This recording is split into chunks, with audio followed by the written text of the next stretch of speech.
Let's see, अभी तो result आना है। मैं कल इंडिया का पढ़ा था, इंडिया वालों ने अपने अवाम को बताया कि जी 2022 तक इंडिया के अंदर तमाम लोगों को मिलेगी वैक्सीनेशन। तो पाकिस्तान का 2023 कर लें मे बी, क्योंकि इंडिया में बन रही है तो वहां पे 2022 तक अगर आएगी तो हमारे यहाँ तो फिर लेट ही कर लें। एनीहाउ, ओके, अच्छा हम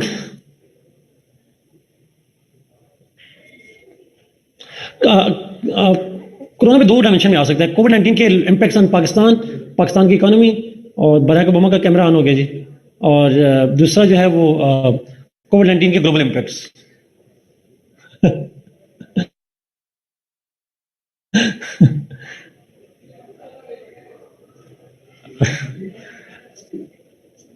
ओके, लेट्स स्टार्ट जी। हमने इलामा इकबाल कर लिया था, we were done with Allama Iqbal, context किया था। अच्छा ठीक है,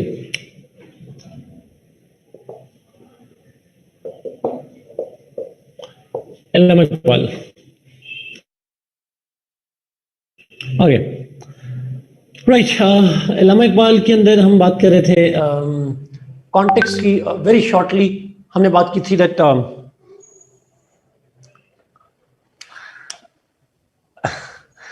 ओके, तो हम बात कर रहे थे इलामा इकबाल की थ्योरी के हवाले से।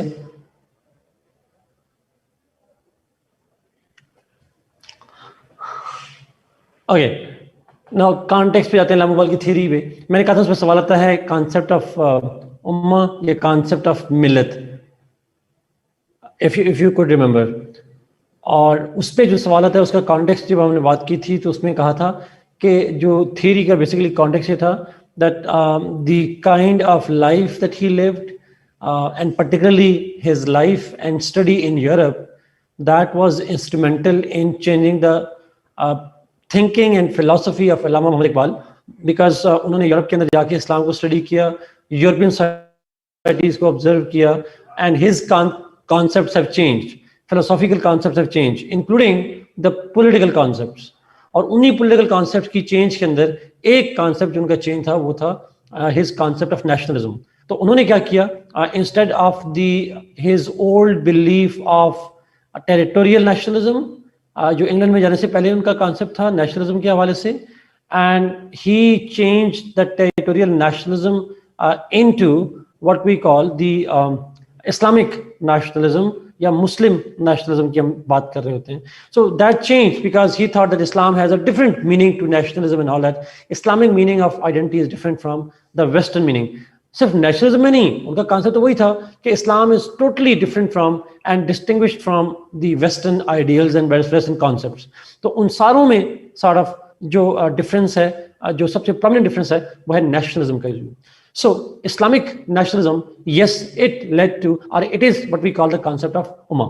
Islamic nationalism ही उम्मा की फाउंडेशन बनाते हैं सब. तो ये बेसिकली कॉन्सेप्ट है इल्लामा इकबाल के हवाले से और उनकी थ्योरी के हवाले से. जी true true, you gradually agree with time. We all do that. In fact, प्लेटो को देखें, रिपब्लिक में कुछ और है, लॉज में जाके कुछ और बात कर रहा होता है. Every thinker is different in the beginning and in the later stages. तो इल्लामा Iqbal was no exception, but obviously major turnaround जो था that was the Europe.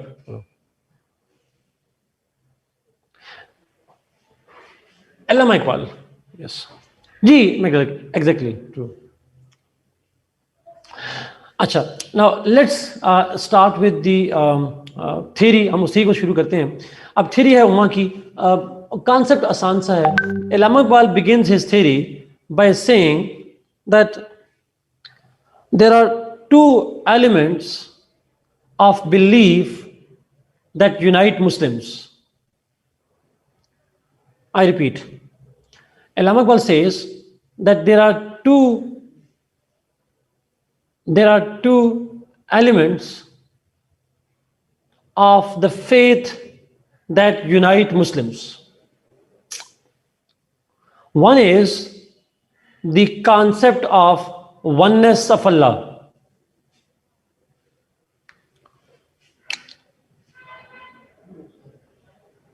Oneness of Allah, जिसको हम कहते हैं concept of वहदानियत.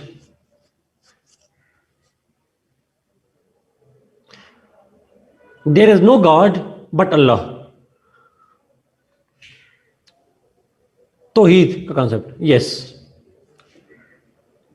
that's true.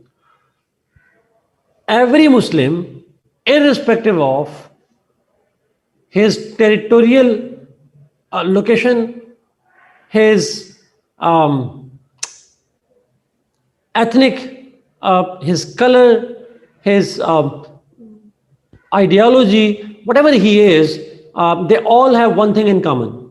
They may not speak the common language, they may not have the same color, they may not have the same orientation and all that, but they have one thing in common. Being Muslim means belief in the oneness of Allah. And second is, Tawheed ke concept ke baad, second thing that unites them is belief in the prophethood of Muhammad sallallahu alaihi wasallam. The prophethood of Muhammad sallallahu alaihi wasallam is the second thing that binds Muslims together. Risalat ka. Now, oneness of Allah and the prophethood of Muhammad sallallahu alaihi wasallam, these two are the elements that unite Muslims irrespective of their geographical spread, irrespective of their color, caste, creed, etc. इसके बाद, other than these two, they can be good or bad Muslims.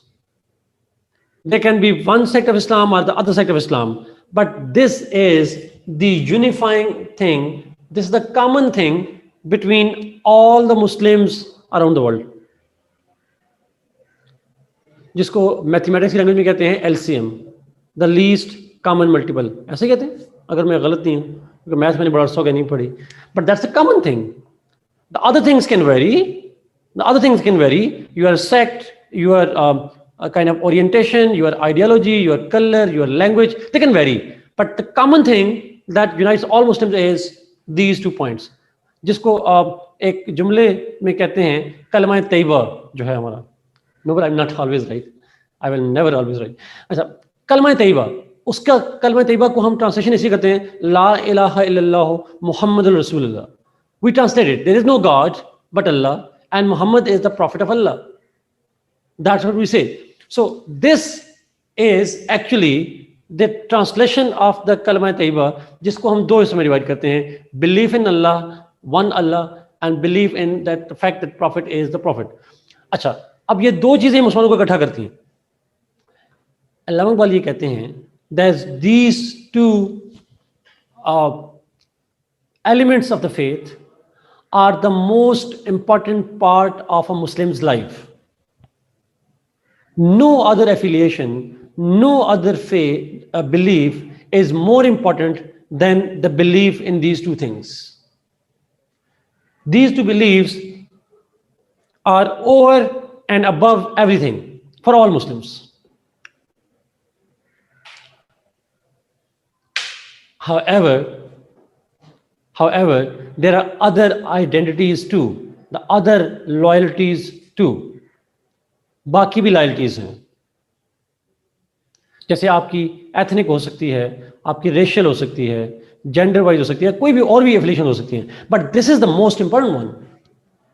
This is the highest of the common virtues or common beliefs of the Muslims.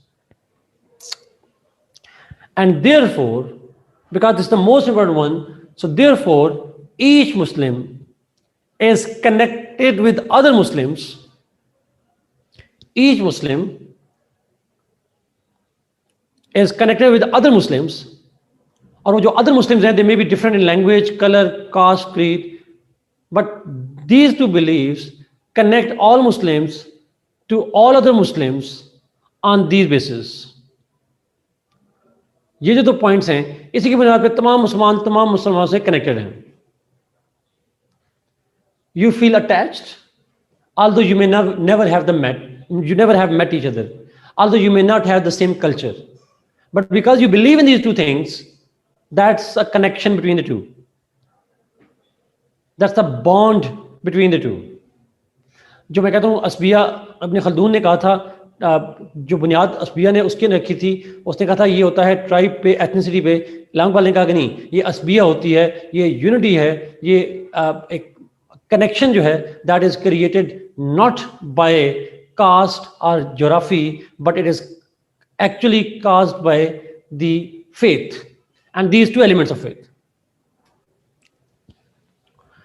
So the loyalty and harmony and the unity among Muslims because of these two beliefs is what is Ummah. So Ummah क्या है? It is not one political unit. एक मुल्क होगा उम्मा की बुनियाद पे, ऐसा नहीं कहा उन्होंने, लेकिन ummah means the unity of Muslims, the harmony among Muslims, integration of Muslims because of these common elements. So ummah is, हम इसको अक्सर कहते हैं, जिस तरह तमाम इंसानों को लेकर एक इंसानियत होती है, तो तमाम मुसलमानों को लेकर उम्मा होती है. अब इंसानियत मुल्क का नाम नहीं है, it's the bond name. Umma is not the name of the state. मुल्क का नाम नहीं है. उम्मा से मुल्क नहीं बनता एक, बल्कि मुल्क तो आपके अलग होंगे, आपके सेक्ट भी अलग रहेंगे, आपकी एथनिसिटी भी अलग रहेगी, but you will have a common bond, and that bond is called the concept of Umma. So every Muslim is connected with every Muslim in an unbreakable bond. These two are the bonds. ये connect करती हैं हम मुसलमान. And this bond is called the concept of Ummah. ये मैं क्यों कह रहा हूँ? Because one of the gross misinterpretation of Ummah is the creation of a Muslim state. One Muslim state, खिलाफत का नाम शायद उम्मा है. He never meant it. Ummah is the unity, not necessarily unification. Unification नहीं है, unity है, और unity हमेशा अलग अलग रह के भी आ सकती है. Do you get this point ji?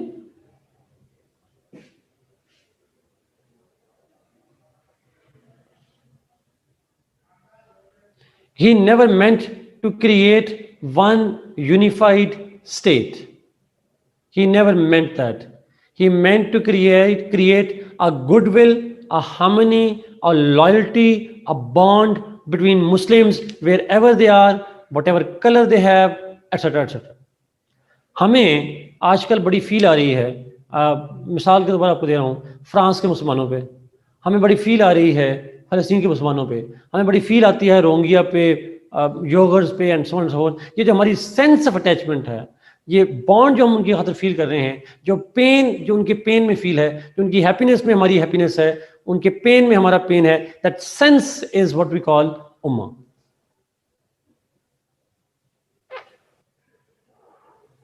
But मैं इसलिए बार बार रिपीट कर रहा हूँ बिकॉज बहुत सारे लोग इलाहाबाद को इंटरप्रेट इस तरह से करते हैं कि he wanted to create one खिलाफत.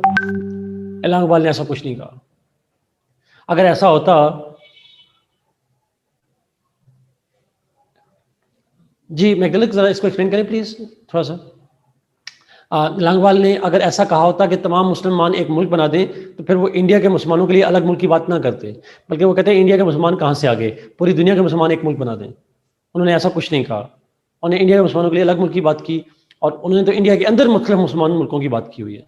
तो he had talked about that as well. तो इसलिए अब वो तमाम दुनिया के, तो स्टेट तो हो सकती है, स्टेट का नेशनलिज्म तो हो सकता है, लेकिन मुसलमानों का आपस में जो लॉयल्टी है, that's ummah. So nationalism is in Islam not derived from geography और ethnicity, it is derived from the common bond.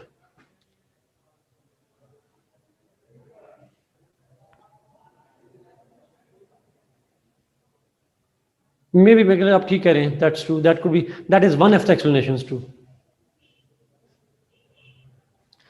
So what I said is he never meant to create one khilafat or one Muslim state. He wanted to have multiple states. आप state भी different होंगी मुसलमानों की, उनके ethnicity भी different होगी, they will live in different political units, but there will be different nation states. लेकिन मुसलमानों की जो top loyalty होगी, जो bond होगा दूसरे मुसलमानों के लिए, it transcends border. The harmony must not only be to your state, but it should also be to the Muslims of other states.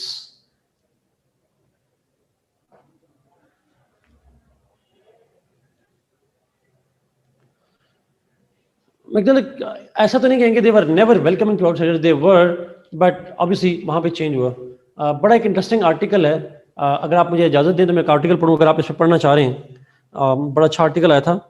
आप तारिक मदूद साहब को जानते हैं? If you know, if not तो आप तारिक मदूद साहब को ट्विटर पे लाइक करें। उनके आर्टिकल्स कुछ हैं जो आपको बड़े अच्छे लगेंगे। ये उनका आर्टिकल नहीं है, उन्होंने कोट किया था एक आर्टिकल, मैं आपको दिखा देता हूँ। फ्रेंच रेवोल्यूशन के हवाले से उन्होंने कहा था, बिकॉज ये इस्लामोफोबिया वगैरह में भी आपके लिए बड़ा हेल्पफुल हो जाएगा।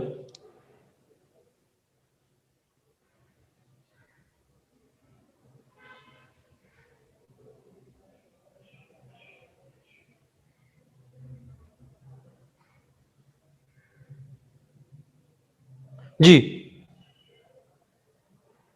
ये आर्टिकल है जी,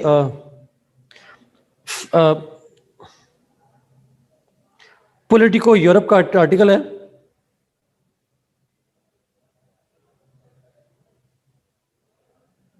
पॉलिटिको यूरोप का आर्टिकल है, उसका टाइटल है France dangerous religion of secularism.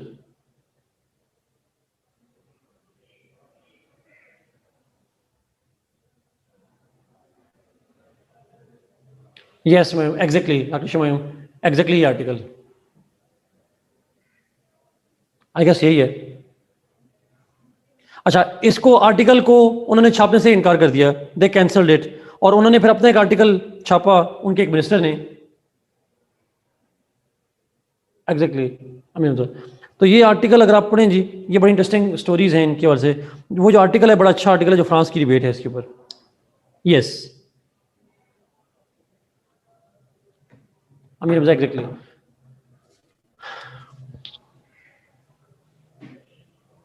True. Anyway, so coming back to this point जी, जो बात कर रहा था, तो इन्होंने कहा कि नहीं, आप देखिए मुसलमान हैं, आप अलग मुल्क में हैं, आपकी स्टेट लॉयल्टी होगी, बट साथ आपकी दूसरी आइडेंटिटी भी होगी, you will have other identity too, दूसरी आइडेंटिटीज भी होंगी, और वो आइडेंटिटी जो है वो क्या है, इस्लाम के नाम पे, दैट्स कॉल्ड उम्मा। अच्छा, अब आगे जाते हैं इमाम इकबाल। इमाम इकबाल ये कहते हैं that this concept of Umma, that you can have loyalty to your people, but that's not the ultimate thing. You must have the loyalty towards other Muslims too. Muslims are in an unbreakable bond. इस idea को कहते हैं लांगवाल, that this concept of ummah required a मर्द मोमिन।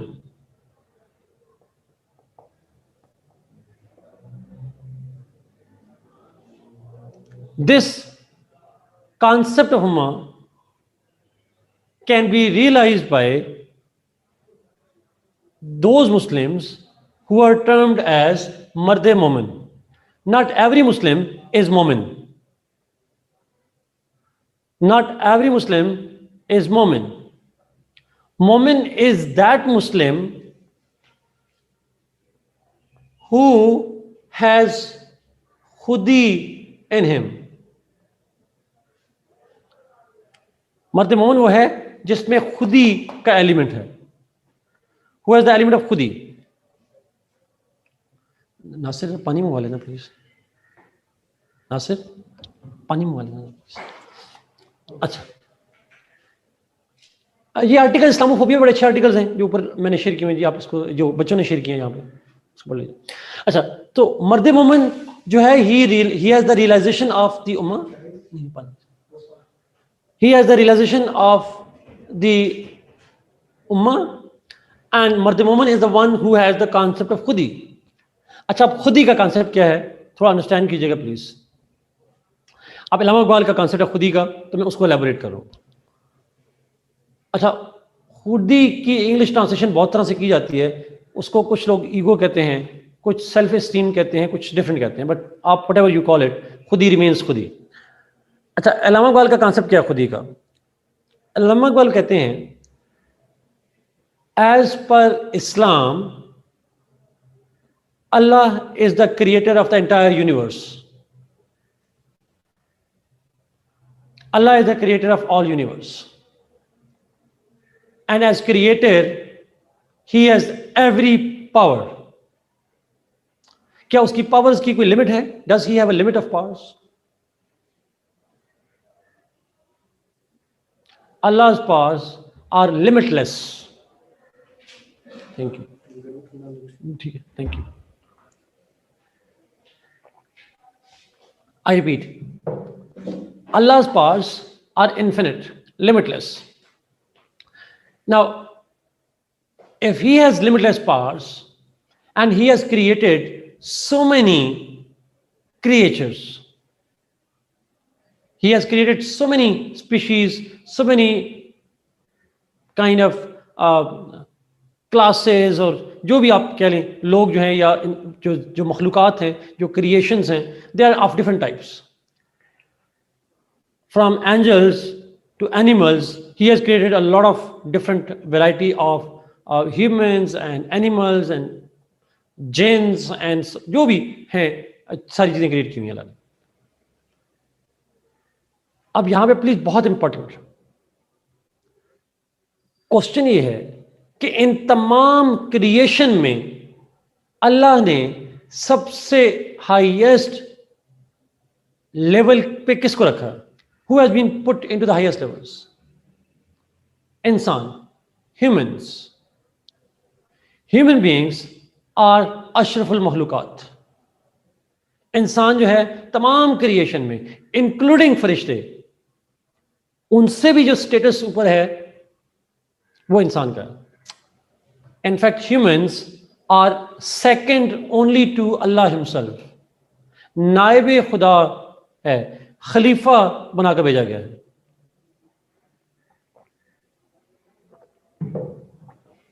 ऐसा ही है.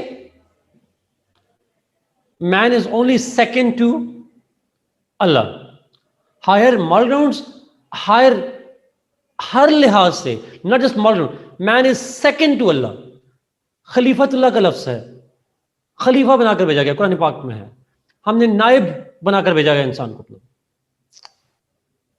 Now the all the other creatures are on the lower level. So हम अगर एक पिरामिड बनाएं पावर की,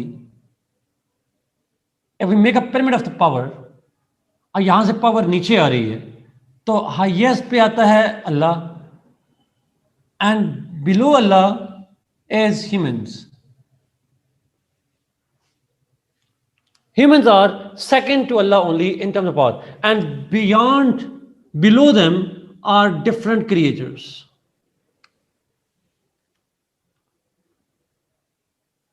As deputy to Allah, as naib to Allah, humans have also been given infinite powers. God, Allah, has given humans powers that we don't realize. We underestimate our abilities, our powers as deputies to God.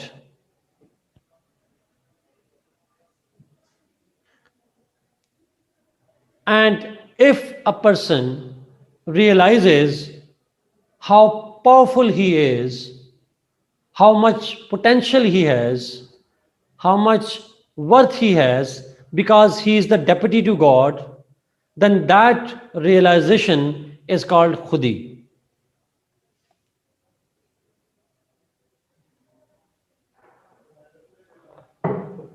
So khudi kya hai? Khudi is the realization of your potential, of your powers as naib Allah.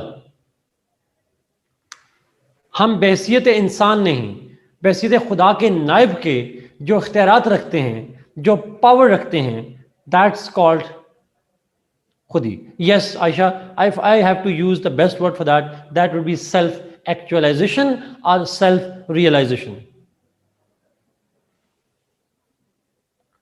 This a mistake concept. We are deputy to God. We are not ordinary. We are not ordinary human beings. We are far superior. And we से मतलब मुसलमान नहीं है, तमाम इंसान. All human beings are powerful. अच्छा, अब अगला सवाल कि ये रियलाइजेशन कैसे आती है?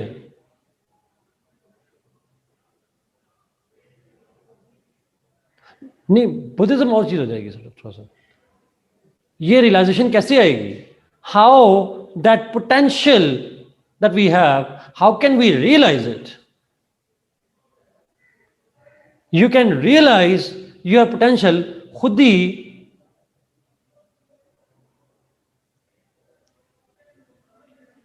यह समझो यू कैन, बट यहां लिखिएगा नहीं पेपर में.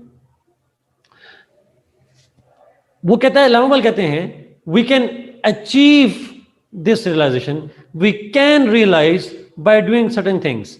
वन ऑफ देम इज, अब खुद ही समझ कहते हैं ये जो रियलाइजेशन है इसको स्ट्रांग करने के टेक्निक्स क्या हैं. लामोबल provides different methods to self actualize and self realize as potential as God's deputy. खुदा के डेप्टी की तरफ जो पोटेंशियल है उसको रियलाइज करने के लिए you can do different things. For example one of thing is फकर. फकर एक चीज है. फकर क्या है? व्हेन यू जो आपने कहा सेल्फ नेगेशन की बात की, when you deny yourself the material things. फकर फिक्र नहीं है, फिक्र तो सोच को कहते हैं. फकर मीन्स फकीर से है. फकर मीन्स आप परहेज करना, preventing yourself from control on नफ्स. यस, आप control on yourself from material things. लालच से बचना. अच्छा, अगर आप if you are develop yourself in a way that you have no lust for anything, particularly the material things, that's called fakr. अब सवाल ये है कि every human being has the urge for material things, but if you are strong enough to control your nafs, to control your desires, if you can do it, which you can do it, is what we call strengthen your खुदी. अगर आप अपनी ख्वाहिशात पे काबू पा लेते हैं, you are able to control yourself, it means you have power over yourself. You are so powerful that you do not let your nafs overpower you.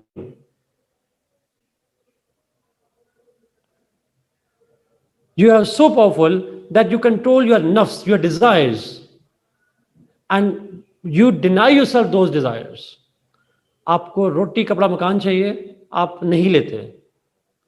You control yourself and you are not prey to the emotions, then that's what we call the fakr. So fakr is हम कहते हैं एब्स्टेमियस होना, materialistic चीज़ों को, worldly चीज़ों को, worldly gains को, इन चीज़ों से अपने आप को डिस्टेंस पे रखना. दैट्स कॉल्ड फकर. एंड इफ यू हैव फकर, it means you can control yourself and this is the power. This is the power that you have. मैं आई एम सॉरी, मैं शायद आपसे पूछूंगा तो ज़्यादा बेहतर हो जाएगा. आदम अलैहिस्सलाम को लालच दिया गया था कि वो खा लें, फल खा लें. ऐसा ही हुआ था. He was lured into by the Satan.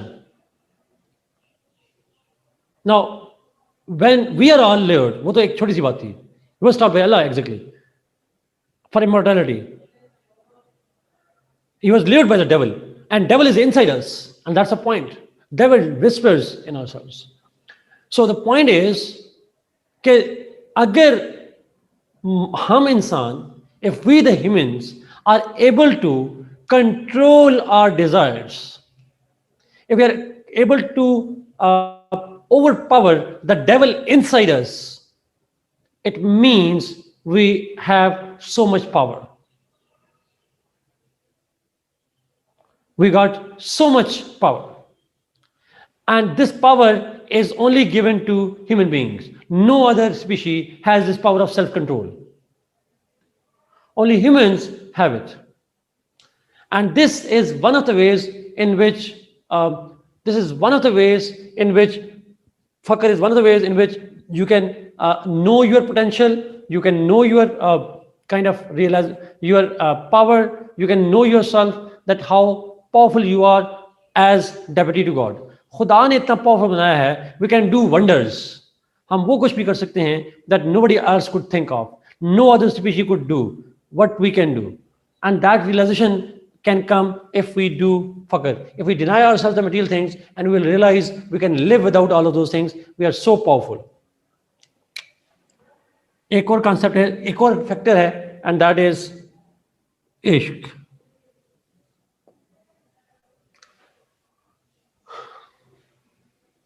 Ji, so through फकर जब अपने आप को कंट्रोल करते हैं, हम अपनी नफ्स पे काबू पा लेते हैं, तो हमें रियलाइजेशन हो सकती है कि हम ऐसा कर सकते हैं. That realization that we can do it is खुदी.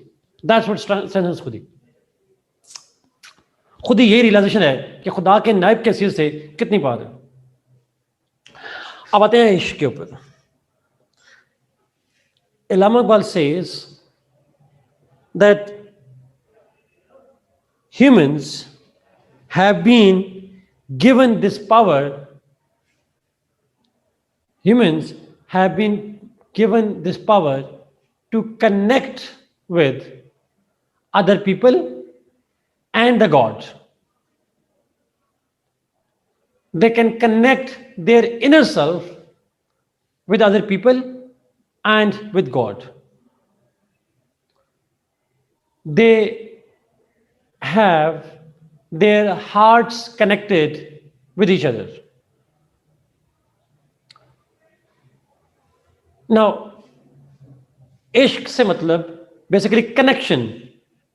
स्पिरिचुअल कलर्स में अगर मैं हटा दूं, connection in non physical ways. You develop connections. जैसे मैं मिसाल देता हूं आपको छोटी सी. एक फलस्तीन का मुसलमान है, हम उसे नहीं मिले हुए, हमने उसे देखा नहीं है, हम उससे कोई तो मेटाफिजिकल सेंस में, yes Sareem, in a metaphysical way, when you get attached to somebody, when you feel attached to somebody, that's called ishq. और वो इंसान भी हो सकते हैं, वो खुदा भी हो सकता है. We have never met Prophet sallallahu alaihi wasallam, but we are so attached to his personality that we feel attached to that person. That's ishq. अच्छा, अब अल्लामा इकबाल का एक पॉइंट है बड़ा इंपॉर्टेंट, बहुत इंपॉर्टेंट पॉइंट. अल्लामा इकबाल ये कहते हैं कि जो इश्क है, that is the right path. Connection of the soul is the right path, and this is possible through heart. If we listen to the heart, that will take us to that direction. But if we listen to the reason, it will always be distracting us. Reason is distraction. Reason is the abode of devil, while ishq is the abode of heart is the abode of ishq. जो अकल है वो devil का है. It's a devil's home. Heart is God's home. अगर आप दिल की सुनेंगे, अगर आप दिल की सुनेंगे तो आप इश्क करेंगे. अगर आप दिमाग की सुनेंगे तो आप सेल्फिश हो जाएंगे. You become selfish. It's a devil's abode. शैतान का घर होता है. सो Allama Iqbal, he was against rationality, Hareem, and he was in favor of इश्क, हार्ट. बड़ा वेल नोन है हरीम, बेखौफ कूद पड़ा आतिश नमरूद में इश्क. अक्ल है महवे तमाशाए लबे बामवी. So rationality cannot do wonders. It makes us weak. It makes us coward. It makes us weak. It makes us coward. It's the ishq. It's the ishq that actually empowers us. अकल है महवे तमाशाए बामवी. और पहले जुमला क्या कहा? बेखौफ कूद पड़ा आतिश नमरूद में इश्क. अच्छा, आप जरा वाक़े को देखें. आप, नमरूद ने आग जलाई, इब्राहिम अलैहिस्सलाम ने कहा कि कूद पड़ो. अगर हम रैशनैलिटी को देखें तो नहीं कूदना चाहिए, बिकॉज आग तो जलाती है. ये तो सिंपल रैशनैलिटी है. लेकिन he has a connection with the God. खुदा पे ट्रस्ट था. He has a trust with God. एक spiritual connection है, इश्क है, and he trusted it. And who proved to be right? कौन दुरुस्त साबित हुआ? Reason or इश्क?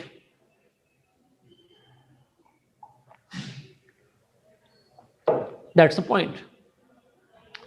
So, exactly. So the point is, ये बेसिक पॉइंट यही है कि अगर आप खुद ही को स्ट्रांग करना चाहते हैं, फॉलो योर हार्ट, बिकॉज खुद you will realize your potentials if you love, if you start connecting with people irrespective of the physical connections. If you feel attached to the people, if you feel attached to Allah, if you feel attached to anybody, means you have the qualities as the deputy of God. देखिए, science and reason को deny करता है, मैं ये नहीं कह रहा reason को डिनाई करता है वो, लेकिन कहता है अगर आप अपनी पार को करना चाह रहे हैं, when you want to feel that you can do something, when you want to empower yourself, you have to take a leap of faith. आपको हार्ट से सोचना पड़ेगा. Emotions, heart, feelings, connections, they are more important than reason. Reason is there, it must be used, but the priority, the superiority is given to ishq. It's ishq for anything. Ishq is connection. वो इश्क हकीकी भी हो सकता है, इश्क मजाजी भी हो सकता है. It can be anything.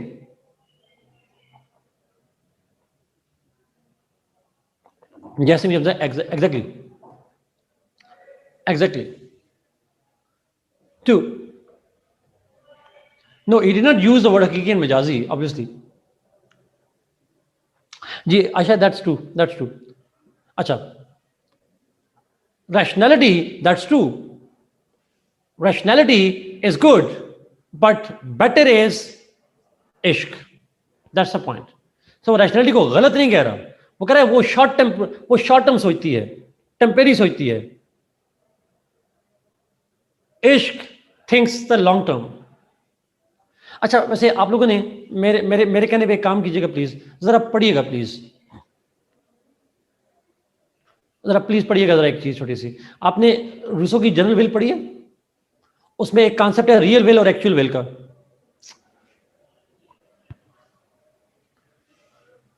अगर आप उसने एक्सप्लेन नहीं करना, मैं जस्ट बता रहा हूं, आप लोग जरा उसको जिन्होंने नहीं पढ़ा उसको दोबारा पढ़िएगा. जो एक्चुअल विल है, जो सेल्फिश सोचती है, that is temporary.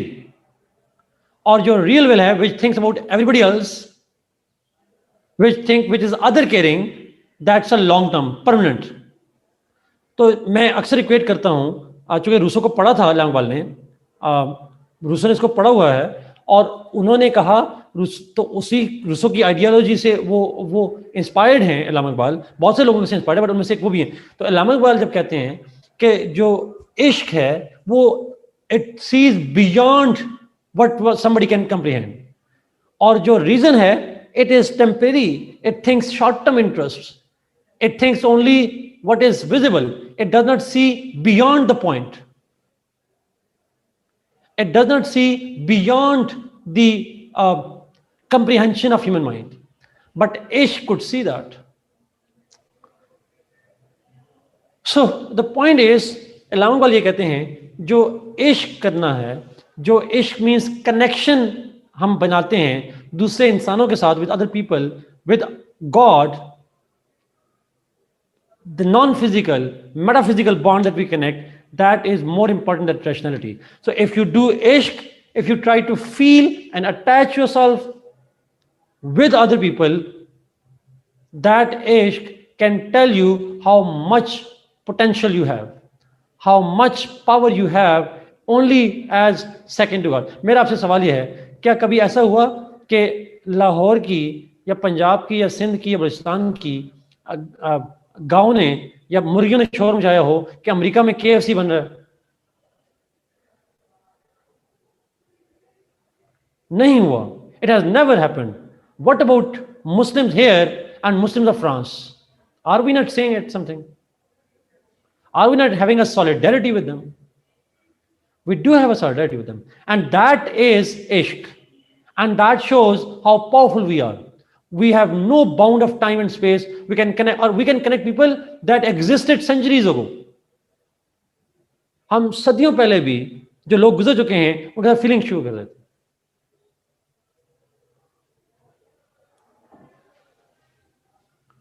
Is it clear? So somehow इश्क is important. तो ये different जो चीजें हैं. जी Hamza true. So he believe that फकर, इश्क और इसी तरह से और भी बहुत सारी चीजें हैं. डिफरेंट टूल्स वो प्रोवाइड करते हैं जो खुदी को स्ट्रांग करते हैं, और खुदी को जो स्ट्रांग करता है वो मर्द मोमन है, और मर्द मोमन जो होता है he can work for the concept of ummah. So ummah requires मर्द मोमन, एंड मर्द मोमन रिक्वायर्स खुदी, एंड खुदी requires these things. That's what is his theory जी. ये बाकी आप इसके खुद के पॉइंट 2-3 और भी हैं, पढ़ लीजिएगा, आसान से पॉइंट्स हैं. So I would want to talk more on that. This is what his theory is. सवाल मैं लेना चाहूँगा. If you have any questions, please ask.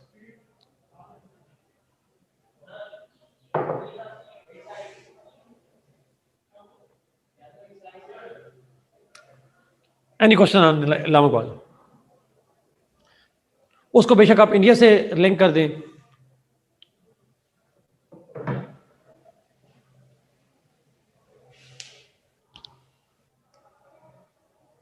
Yes, Asad, yes we can.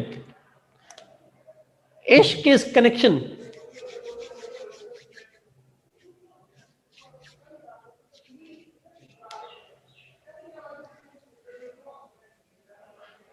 Okay. कतलान मोस्टली क्वेश्चन तो इसकी उम्मा की theory पे आता है मोस्टली. पीडीएफ बुक हमारा नहीं है, अभी मैं आपको बताऊंगा, अभी इसके ऊपर आता हूँ. इस पे 2 मैंने पीडीएफ की फाइल सेंड करनी है. एक इब्न खल्दून पे होगी, एक अल्लामा इकबाल पे होगी. इन 2 पे मैं रीडिंग सेंड करूंगा. जो बाकी थिंकर हैं उन पे मैं आपको बुक में से चैप्टर दूंगा. Yes, I will send today इंशाल्लाह. नहीं, रूसो को कंपेयर करने की जरूरत नहीं है, वो मैंने जैसे वैसे यहाँ पे किया था.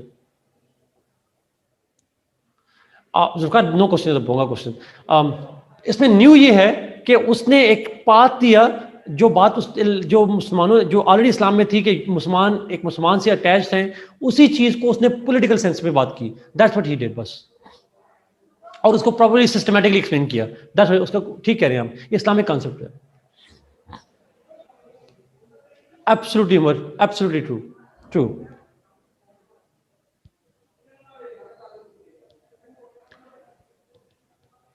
मैग्नेटिक नेशनलिज्म का concept in terms of modern state मैंने बड़ा क्लियरली कह दिया. मॉडर्न स्टेट का जो नेशनलिज्म है, it is not everything.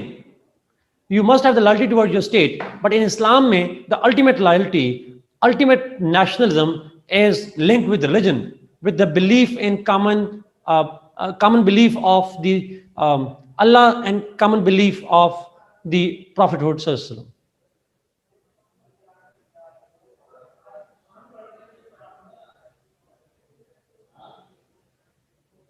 Hassan, wow, good. Relevance, Mustafa, Pakistan movement, Pakistan का बनना, ओआईसी, ये उसकी थ्योरी की रेलेवेंस है.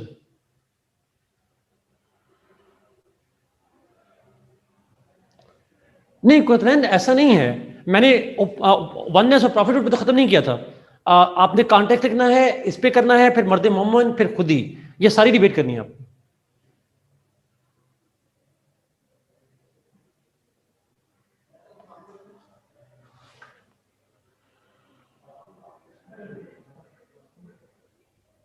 जी अमीर हमजा, एब्सोल्युटली यही मैंने कहा. आप उसकी थ्योरी को लिंक करेंगे रेलेवेंस में, टू नेशन थ्योरी के साथ, और कॉन्सेप्ट ऑफ ओआईसी, मतलब जो भी मुस्लिम यूनिटी के जितने प्रोजेक्ट्स हैं उनको लिंक करेंगे सर.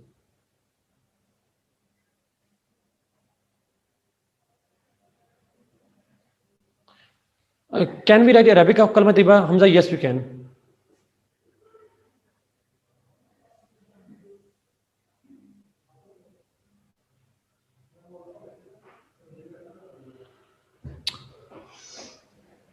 ओके, चले आगे. Should we move?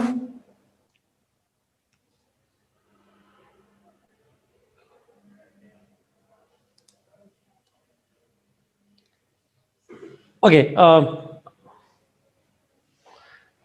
Ji Umar, obviously Allama Iqbal की थ्योरी ऐसी है जिसमें आप उर्दू लिख सकते हैं, बिकॉज उसका ट्रांसलेशन हम कर नहीं सकते, तो वो हो जाएगा, प्रॉब्लम हो जाएगा। उसकी एक्सप्लेनेशन इंग्लिश में करेंगे, दैट्स ऑल। बल्कि उनके कुछ शेर तो फारसी में भी हैं, पर्शियन में भी हैं।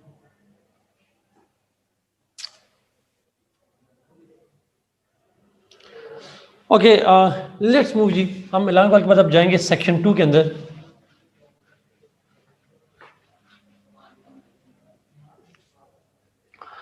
अच्छा, ये जो पेपर 1 का सेक्शन 2 है,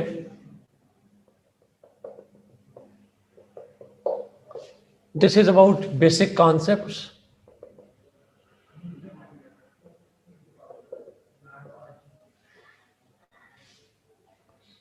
यस, नहीं मारिया नहीं, ऑब्वियसली नहीं, क्रिटिसिज्म नहीं आएगा अल्लामा इकबाल पे, क्रिटिसिज्म आ भी नहीं सकता, मारिया सवाल नहीं आ सकता। हम समझते होंगे लेकिन एग्जाम में नहीं पूछेगा। जी सनान, यस।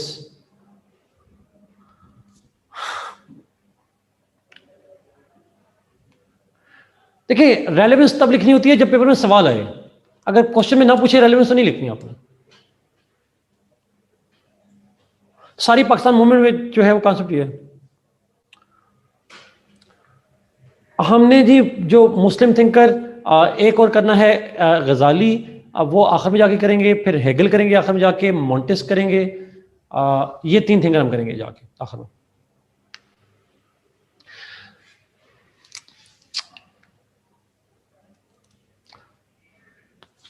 गुड। अब पेपर 1 का सेक्शन 2 है जी।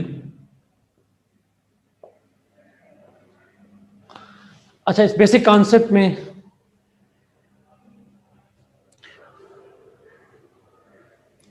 Hamza never write improvement of Islam, तो आप कह नहीं सकते, ऑब्वियस सी बात है। आप समझ गए, improvement in the lives of the Muslims, Islam की इंप्रूवमेंट नहीं कहेंगे आप।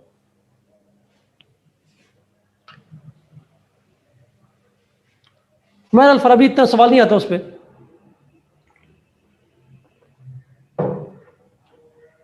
मेरे ख्याल में जी अगर टॉपिक पे चलते हैं, let's move on this points over here. अच्छा, इस सेक्शन पे, ये सेक्शन बड़ा इंपॉर्टेंट है, it's very very important one. और अगर आप मुझसे पूछेंगे तो मेरी ज़ाती राय है कि ये थोड़ा कॉम्प्लेक्स सेक्शन है। आपने सब अगर पॉलिटिकल साइंस का रिजल्ट देखा हो तो उस पॉलिटिकल साइंस के रिजल्ट में इस दफ़ा पेपर 1 में कम मार्क्स हैं। यूजली आते हैं पेपर 2 में मार्क्स कम आते हैं, बट इस दफ़ा पेपर 1 में मार्क्स कम आए हुए बच्चों के। पता नहीं आपने कुछ रिजल्ट्स देखे हैं कि नहीं देखे।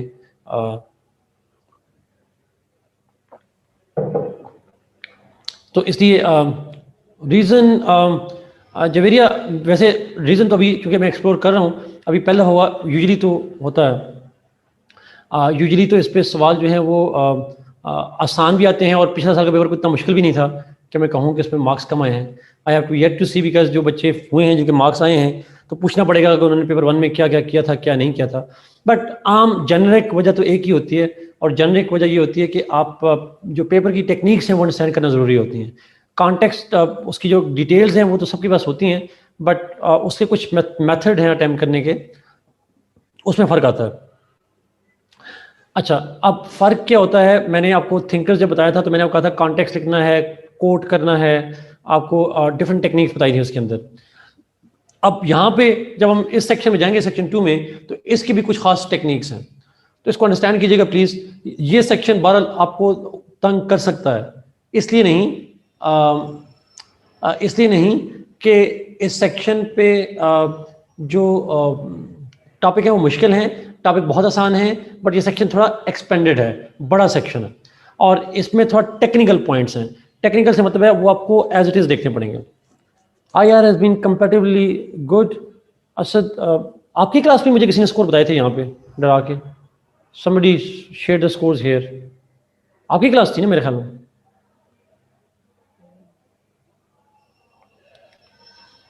आई डोंट नो ओवरऑल क्या IR का रहा।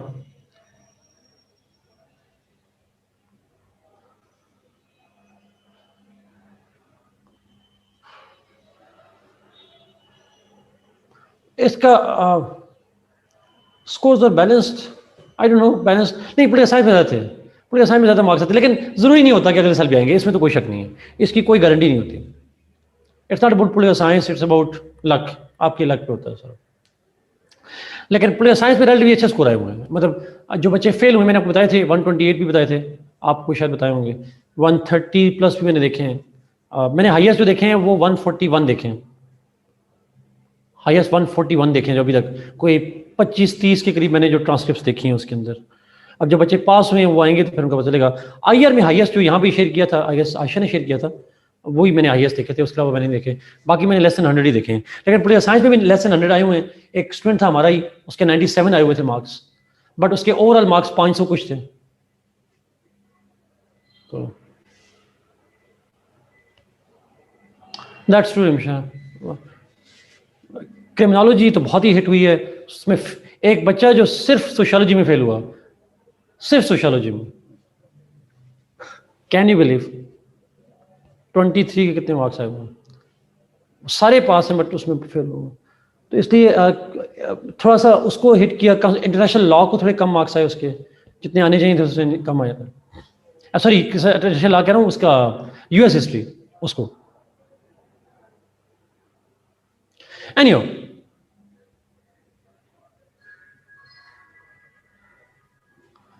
कॉन्स्टिट्यूशन लॉ का रिजल्ट मैंने नहीं देखा ऑनेस्टली स्पीकिंग, मुझे उसका नहीं आइडिया।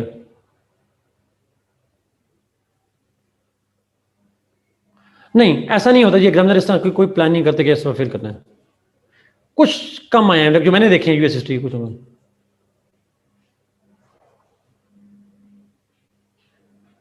उसामा, अगर आपने ये ट्रांसक्रिप्ट देखी है, हैव यू सीन दैट? ये मुझे भी आइडिया है कि यूएस हिस्ट्री में से थोड़ा टारगेट किया हुआ।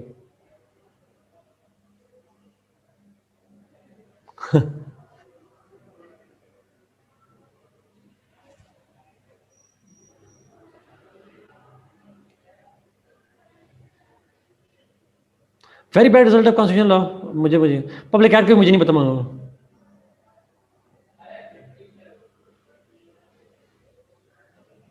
जमशेद, पॉपुलिज्म एंड प्रोटेक्शनिज्म अलग चीज है। प्रोटेक्शनिज्म इकोनॉमिक आइडियोलॉजी है, पॉपुलिज्म आइडियोलॉजी है, दूसरी आइडियोलॉजी जनरल है। अच्छा,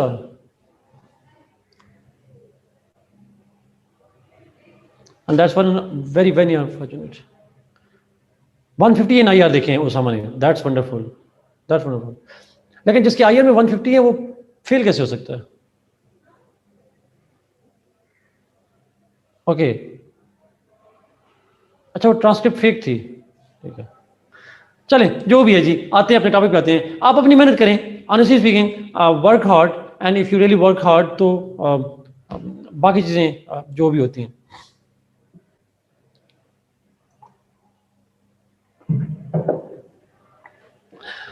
चलें टॉपिक पे।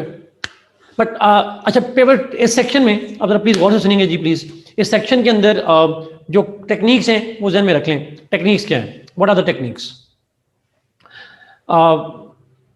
नाउ बेसिक टेक्निक्स जब मैं बात करता हूँ सेकंड सेक्शन के अंदर, तो उसके अंदर एक आपने करना है, you have to, what you need to do is, आपने इस सेक्शन के अंदर आप जितने कॉन्सेप्ट हैं स्टेट वगैरह पार्लियामेंट्री सिस्टम जो भी है, you need to begin by defining them. पहला पॉइंट जो आपने करना है वो डिफाइन करना है कॉन्सेप्ट ऑफ स्टेट को। ये प्लीज बहुत इंपॉर्टेंट पॉइंट है, लाजमी रखिएगा। क्वेश्चन आए for example difference between parliamentary and presidential system, तो डायरेक्ट डिफरेंस पे शुरू नहीं होंगे, डिफाइन करेंगे पहले। ये डेफिनेशन है इसकी, ये इसकी डेफिनेशन है। फिर पॉलिटिकल पार्टीज के फंक्शन पे आ जाए सवाल और उसकी टाइप्स पे सवाल आ जाए, तो आप पहले पॉलिटिकल पार्टी को डिफाइन करेंगे। वो एग्जामिनर पूछे या ना पूछे, you have to define the concept and then explain. पहली चीज। सेकंड, अगर एग्जामिनर पूछे या ना पूछे, you have to write examples. So you must write examples from different states,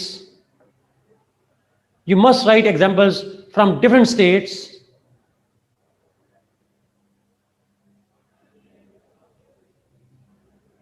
about those issues।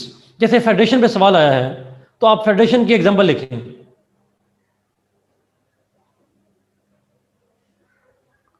For example federation है, यूएस फेडरेशन है, India federation है, पाकिस्तान फेडरेशन है, तो आप फेडरेशन की एग्जांपल लिखें। अगर क्वेश्चन है पॉलिटिकल पार्टीज का, अमेरिका से एग्जाम्पल लिखें, यूरोप से लिखें, एग्जाम्पल लिखें। रशिया हमारे कोर्स में नहीं है मीर हमजा, सीएसएस में नहीं है रशिया, पीएमएस में है, सीएसएस में नहीं है। तो डिफरेंट मुल्क जो हैं वो उनसे आप एग्जाम्पल लिख सकते हैं, कोशिश करें जो कोर्स में उनसे ले लेंगे, बाहर से भी ले सकते हैं मीर हमजा, जैसे रशिया है, फेडरेशन की एग्जाम्पल है, लेकिन चूंकि कोर्स में है तो प्रेफर कर लें कोर्स में से। तो what I am saying is you must write examples in the answers. Political party पे सवाल हो, फेडरेशन पे हो, पार्लियामेंट्री पे हो, कोई भी हो, आप उसमें से एग्जाम्पल जरूर लिखें। अच्छा, and last thing please, attempt to make flow charts add करें। अच्छा, फ्लो चार्ट और कोटेशन ऐसी चीजें हैं जो तमाम सेक्शन पे अप्लाई होंगी। फ्लो चार्ट ज्यादा नहीं, एक का फ्लो चार्ट, 2 फ्लो चार्ट, आप डायग्रामेटिकली एक्सप्लेन करें किसी कॉन्सेप्ट को, जैसे मैं करूंगा आपको बाद में जाके, फेडरेशन में होगा, बहुत सारे कॉन्सेप्ट में हो जाएगा। डब्बा बना दें, नोबल एग्जैक्टली। तो आप इस तरह से कोई भी बना के कर सकते हैं। सो आप कोटेशंस, डब्बे, फ्लो चार्ट, उसके बाद एग्जाम्पल्स और डेफिनेशंस, ये एक्चुअली आपने लाजमी जो है वो काम करना चाहिए। ये चीजें आपके मार्क्स बढ़ा सकते हैं। How to find relevant quotations, Ramsha books, जो बुक आपको मैंने अमज़ल हक की रिकमेंड की है और मेरे ख्याल में आपको मिली भी होगी, वो बेस्ट सोर्स है आपके लिए।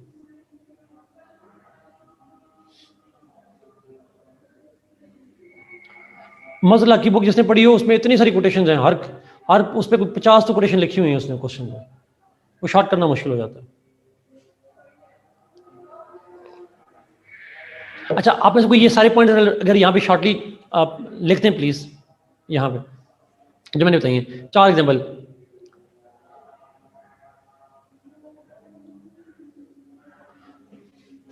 दिस इज पेपर 1 सेक्शन 2, इसकी बात हो रही है जी। यस शमशेर, दैट्स इनफ जी। आमतौर अमज़ल हक की बुक का जो मैंने आपको रिकमेंड की हुई है यहाँ पे, एक और बुक भी मैंने आपको रिकमेंड की थी मेरे ख्याल में, एक इंग्लिश राइटर की, वो मैंने कहा था अगर आपके पास टाइम हो तो पढ़िएगा, या आप 2022 के अंदर हो तो वो आप देखिएगा। नहीं, जुड हार्मन तो थिंकर के लिए है। वो बुक है रॉस्किन की, माइकल रॉस्किन की, बताई थी, माइकल रॉस्किन की बुक है पॉलिटिकल साइंस एंड इंट्रोडक्शन। और जो बुक्स मैंने आपके साथ शेयर की हैं उसमें ये भी है, मैंने शेयर की हुई है बुक्स आपके साथ।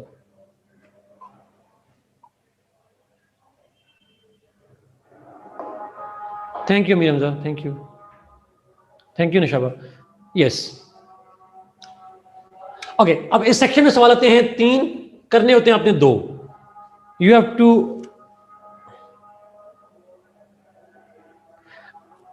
ये मुझे पता है मैंने आपको ये किताबें शेयर की हुई हैं। Did you get the books of Amzal Haq, Jude Harman, Hamid Khan?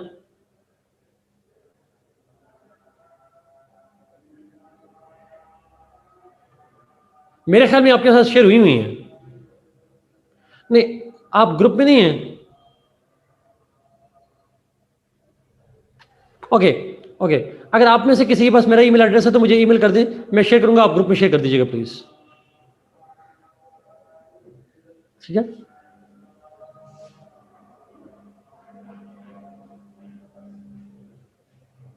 Group में पढ़ी उस्मान कह रहा है, चले मैं दोबारा सेंड कर दूंगा एहतियातन, वैसे मेरे ख्याल में मैंने किया था।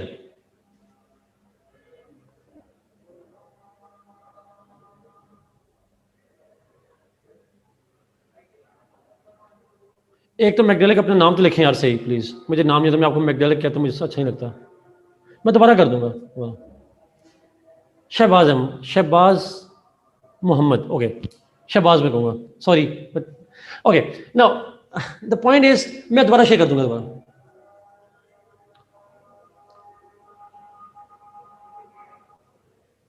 मैक इज फाइन, नहीं वो मैक से मुझे मैकबुक याद आ जाती है ना, इसलिए नहीं कहता। Okay, come back to this point, second 2 पे जाते हैं। नाउ हम यहाँ पे टॉपिक से स्टार्ट करेंगे जी, स्टेट से। पहला जो टॉपिक है हमारा स्टेट से। अच्छा, रॉस्किन की बुक से क्वेश्चन तैयार नहीं होगा, उसकी बुक से एक्सप्रेशन बड़ा अच्छा मिल जाएगा आपको। कॉन्सेप्ट अंडरस्टैंड करना है बेसिकली, या मेरी बुक जिनके पास है, अगर नहीं है तो फिर अमज़ल हक की बुक से कर लें। अगर मेरी बुक है तो अमज़ल हक से करने की जरूरत नहीं है, बिकॉज मैंने उसी में से चीज़ें डिराइव की हुई हैं, शॉर्ट की हुई हैं। अमज़ल हक ने बहुत ज़्यादा लिखा हुआ है, उसमें से आपको शॉर्ट करना पड़ेगा। तो अगर आप फिर उसके बाद एक्सप्रेशन इंप्रूव करना चाह रहे हैं तो फिर आप चले जाएं रस्किन की बुक के ऊपर। जिन्होंने 2022 में देना है 2022 में देना है वो तो माइकल रस्किन को लाजमी पढ़ें हर सूरत में, बट पहले अंडरस्टैंड करके जी। अगर 2021 में देना है टाइम मिले तो करें वरना ना करें। मैं बुक ही शेयर कर दूंगा जायद, अभी बुक ही शेयर कर दूंगा आप लोगों के साथ। ये शेयर कर दिया Usman, thank you thank you. Let's begin with state, concept of state. अच्छा, स्टेट पे हमसे वो बुक खत्म हो गई है मार्केट से, मेरी वाली बुक, वो अभी प्रिंट में गई हुई है, पिछले हफ्ते से गई हुई है। आज आ जानी चाहिए, आजकल में, पिछले हफ्ते आ जानी चाहिए थी, आजकल में आ जाएगी मार्केट में। एनीहो, स्टेट पे चलते हैं जी, कॉन्सेप्ट ऑफ स्टेट के ऊपर।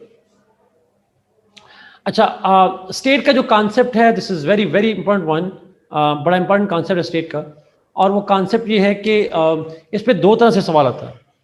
One is the question of Islamic concept of state.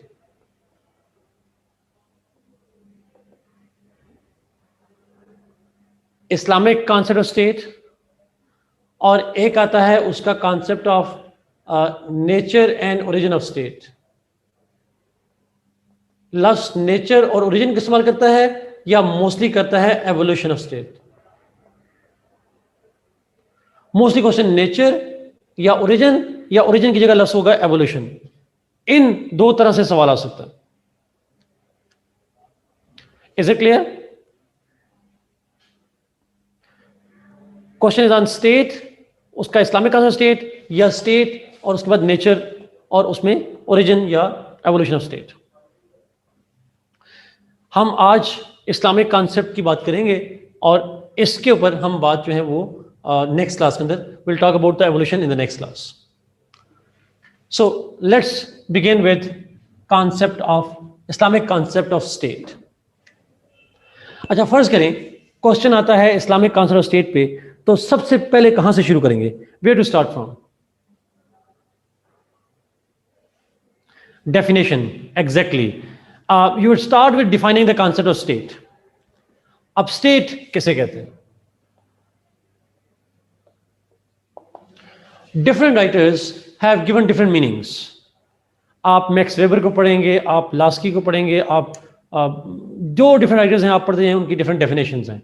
और अगर आप मैक्स वेबर का नाम सोशियोलॉजी में या पब्लिक एडमिनिस्ट्रेशन वालों ने नाम सुना होगा, उसको सोशियोलॉजिस्ट हैं बेसिकली, बट उनकी अपनी कॉन्सेप्ट है, डेफिनेशन है स्टेट की। बट मैं यहाँ से बात करूँगा, आप किसी एक राइटर की डेफिनेशन तो खुद पढ़ लीजिएगा, बट मैं अपने तौर पर एक डेफिनेशन करता हूँ। और याद रखिएगा प्लीज, जब पेपर में आपने डेफिनेशन लिखनी है कॉन्सेप्ट्स की, तो एक किसी राइटर की डेफिनेशन लिखनी है, एक डेफिनेशन आपने अपनी करनी है। At least one of the definition should be your own. एक किसी राइटर्स की आप पिक कर लेंगे। तो स्टेट को जब हम डिफाइन करेंगे, तो स्टेट इज, अब मैं आप अपने तौर पर डिफाइन कर रहा हूं, is a politically organized community of people. State is a politically organized community of people having a definite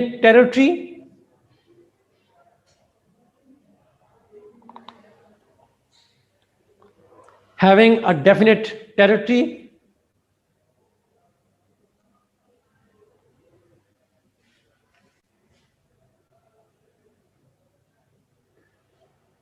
under a sovereign head। Under a sovereign head लिखने की जरूरत नहीं है। I repeat this point, state is a politically organized community of people under a sovereign head. अब यहां पे आपने खुद फिलोसोफर बन जाना है, अपनी डेफिनेशन लिखनी है आपने।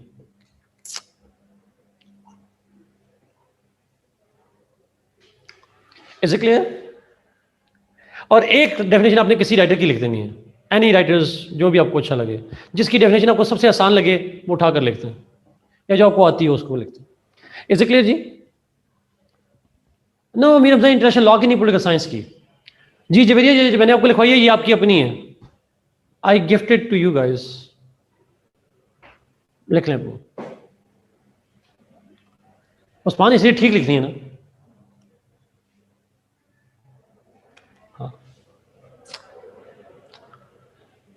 कोई भी हो सकता है, it can be anybody, Muslim western, कोई नहीं फर्क पड़ता। उस्मान जस्ट आखिरी 3-4 मिनट में आपको अनम्यूट कर लूंगा, मैं एक छोटा सा पॉइंट उठा लूँ फिर आपको करता हूँ उसके बाद। अच्छा, अब स्टेट के ऊपर जब हम डिस्कशन करते हैं तो आप इस्लामिक कॉन्सेप्ट और स्टेट पे जाने से पहले, थैंक यू शहबाज।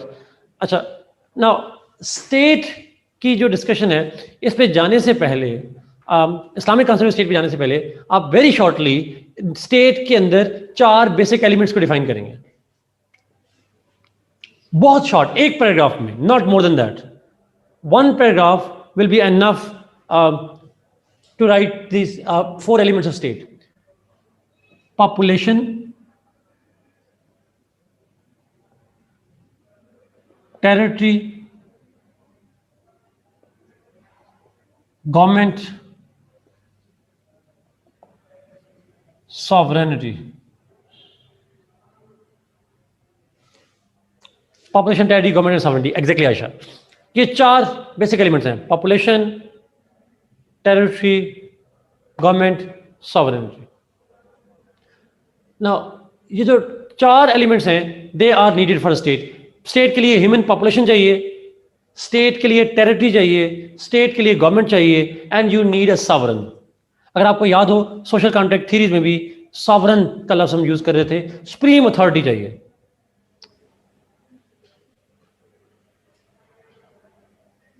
अच्छा, now population, territory, government and sovereignty, these are the 4 elements that are required, और चारों का होना जरूरी है। if anything is missing, अगर इंसान नहीं होंगे तो स्टेट नहीं होगी, टेरिटरी नहीं होगी, सिर्फ इंसान होंगे तो नहीं होगी सॉवरेनिटी, और सॉवरन नहीं होगा तो नहीं होगा सर।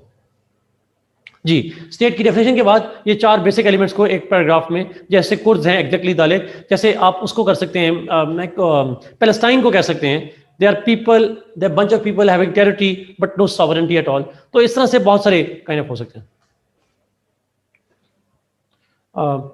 वो रिदा कह रही है उनको ऐड करते हैं दूसरी जगह से, ठीक।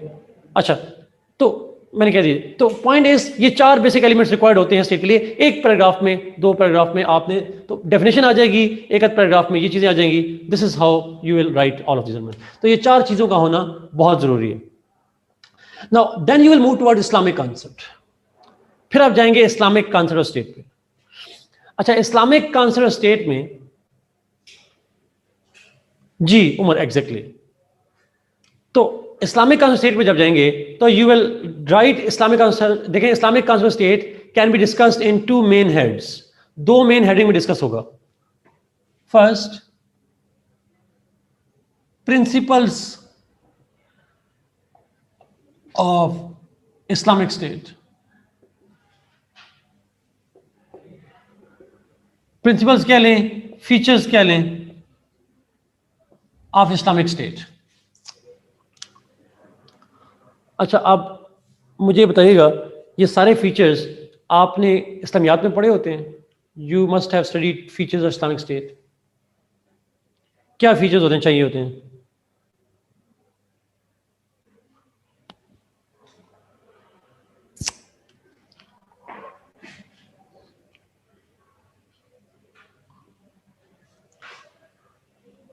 यस, गुड रूलर के बजाय सॉवरेनिटी, अल्लाह की सॉवरेनिटी हो जाएगी।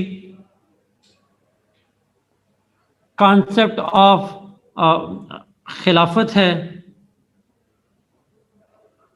शूरा का कॉन्सेप्ट है या कंसल्टेशन का कॉन्सेप्ट है, जस्टिस का कॉन्सेप्ट है, फंडामेंटल राइट्स हैं, सोशल वेलफेयर है, शरिया लॉ है, एग्जैक्टली। सिमिलरली अगर आप आगे और जाएंगे तो उसके बाद आ जाएगा अम्र बिल मारूफ और नही अनिल मुनकर का कॉन्सेप्ट आ जाएगा। और फिर एक और कॉन्सेप्ट होता है जिसको हम कहते हैं उलल अमर। जी हमजा, वही ना, सॉवरेनिटी ऑफ अल्लाह है तो उसमें आ जाएंगे, लॉज का कॉन्सेप्ट सॉवरेनिटी के अंदर आ जाएगा। अच्छा, आपने सुना है उलल अमर?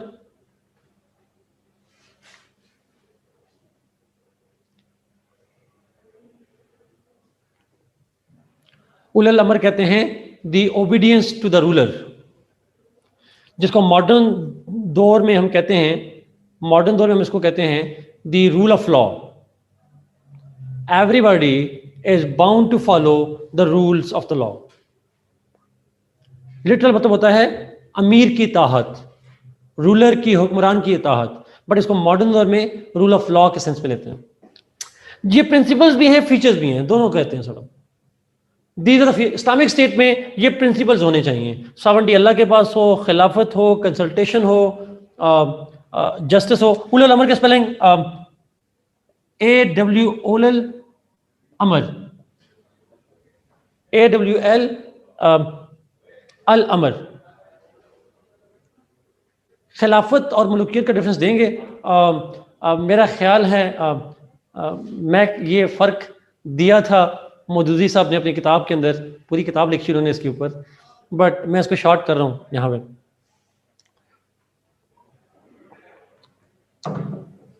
मैं जिन व्यूज़ पे आ रहा हूँ। खिलाफत is the ruler who is chosen on the basis of merit, और इस्लामिक कॉन्सेप्ट में मेरिट है उसकी पायस होना, उसका डिजर्विंग होना। मलुकियत is called monarchy, which means the criteria to select a ruler is because his father was a ruler, and because his father was a ruler, and because his father was a ruler. जब hereditary principal हो जाए विरासत में power का, उसको हम कहते हैं मलुकियत। और अगर मेरिट हो, और मेरिट से मतलब है उसकी डिजर्विंग हो, उसकी पायसनेस हो, उसकी एफिशिएंसी हो, उसको हम कहते हैं खिलाफत। जी, मलुकियत इज लाइक नेपोटिज्म। ट्रू। उलुल अमर का मतलब है accepting the rule of law, law को एक्सेप्ट करना, अमीर की इताहत करना। बट अमीर से मतलब ये नहीं है कि कोई डिक्टेटर आज उसकी इताहत करना, लॉ को फॉलो करना। Nobody is above the law, everybody is under the law. उलुल अमर का कॉन्सेप्ट है, ये कहलाता है। और आप में से लोगों ने सुना होगा हजरत अली के दौर में, when court gave a verdict against हजरत Ali, he could not prove his case of जरा, जरा का केस प्रूव नहीं कर पाए थे, and law was in favour of the that Jew, and ultimately that proved. और ये कॉन्सेप्ट जो है इसको कहते हैं उलुल अमर, जो रूल ऑफ लॉ की बात की जाती है सर। अच्छा, पाइटी, पायस हो रूलर खिलाफत की, और मेरिट के मैंने कहा, डिजर्विंग का कहा, एफिशिएंट हो, यानी पाइटी, एफिशिएंसी, जस्टिस, ये प्रिंसिपल है। बड़ी कुरान इसी पॉइंट पे एक बड़ा इंपॉर्टेंट नुकता है। हजरत अबू बकर रजी अल्लाह तआला अन्हु जब बने थे खलीफा, तो उन्होंने लोगों से कहा, अगर मैं खुदा के बताए हुए तरीकों पे अमल करता रहूं तो मुझे फॉलो करना, वरना मुझे फॉलो ना करना। तो ऐसा नहीं है कि फॉलो करना है रूलर को तो उसको आप वो जो चाहे आप उसको फॉलो करें, ऐसा नहीं है। There is always limitation. Abu Bakr ने वो चीज़ पब्लिक कर दी थी, मैं कहता जब तक मैं खुदा के बताए हुए तरीके पे अमल करूं तो आपने मुझे फॉलो करना है, ना करूं तो नहीं करना। तो ब्लाइंड फॉलोइंग नहीं है उसके अंदर सर। अच्छा, मुल्कियत का मतलब विरासत में पावर आ जाती है सर। चैट ऊपर कीजिएगा।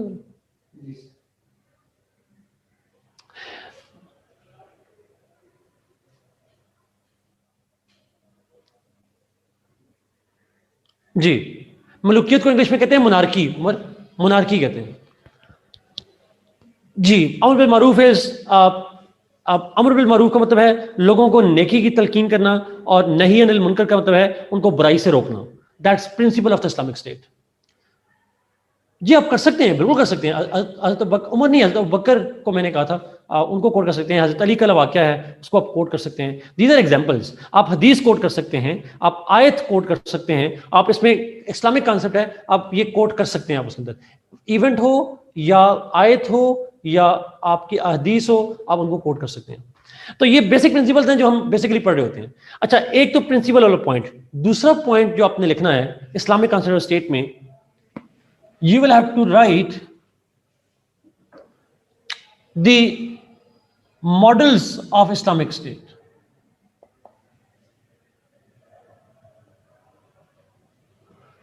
मॉडल्स क्या हैं, थ्योरीज ऑफ इस्लामिक स्टेट क्या हैं। अब यहां पे आपके पास ऑप्शंस हैं। आप इस्लामिक कॉन्सेप्ट के जब मॉडल लिखेंगे तो यू कैन राइट मवारदी,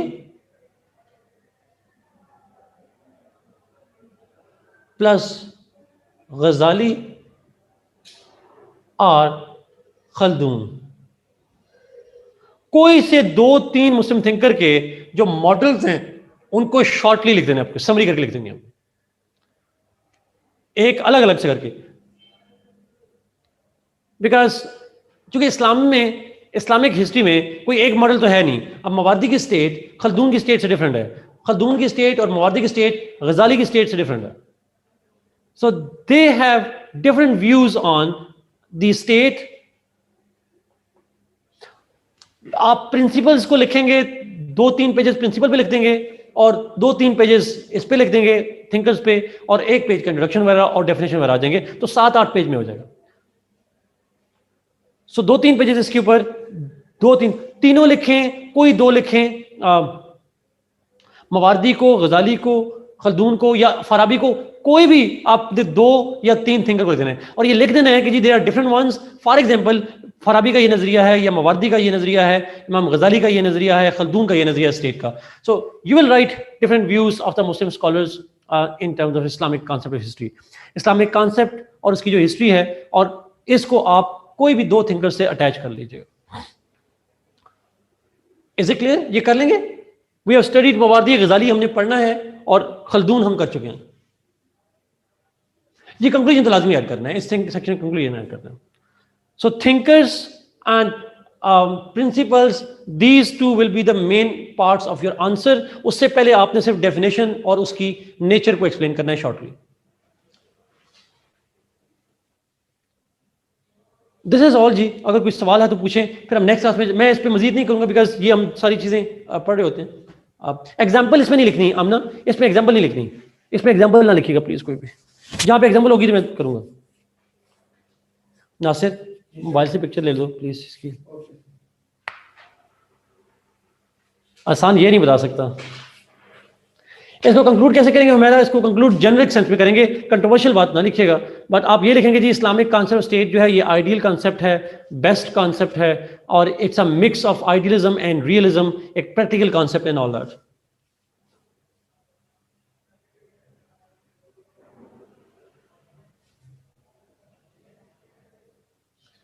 अब इस्लामाबाद में मिल जाएगी मेरे ख्याल में, नहीं मिलेगी तो आप वर्ल्ड टाइम को कॉल करेंगे, वो आपको कोरियर कर देंगे। जी जवेरिया, आप सिर्फ ये लिखें, आप जनरली बात करेंगे उसके बाद से। जी जी मैं जरूर करूंगा। मैं शबाज,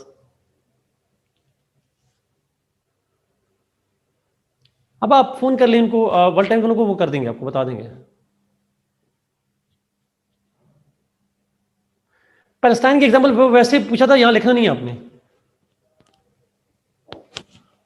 जी खुरम, हमने यहां भी इंट्रोडक्शन से शुरू करना है, कंक्लूजन पे खत्म करना है।